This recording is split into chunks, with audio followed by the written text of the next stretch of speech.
most important thing is to understand for every child in Africa needs to understand history.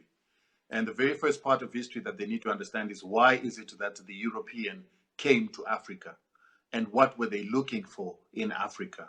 And once they understand what the white man was looking for in Africa, then they begin to understand what the white man is doing in Africa and what he might do in future. And in Africa, they came for the very simple reason that they needed resources. They needed a place to live, they needed a home, and they needed resources to be able to elevate their lifestyle, to elevate their civilization, which requires a lot of resources, a lot of input in order to build and sustain and maintain this civilization. Now, this civilization required resources like human labor.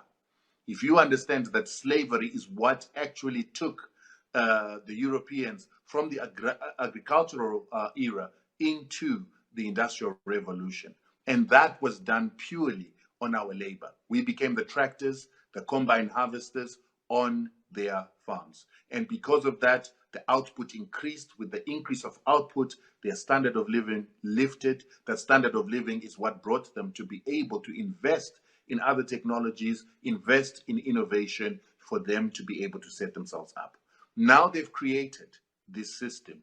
This system exists. The system of industrialization exists. We're coming from the from the fourth industrial revolution. From the third industrial revolution into the fourth industrial revolution. And that revolution is going to need resources to build.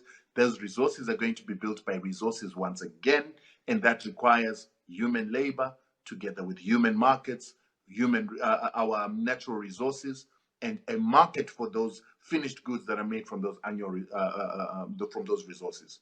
And one of the major reasons why Europe continues to underdevelop Africa is to make sure that they've got access to these natural resources and captive markets for their goods. That is no competition.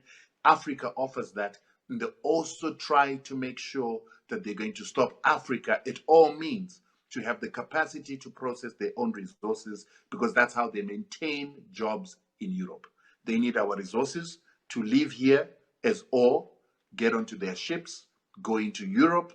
All those are jobs. And then go into factories, be processed in their factories, and only then come back as finished goods to then drain the little that we have out of Africa.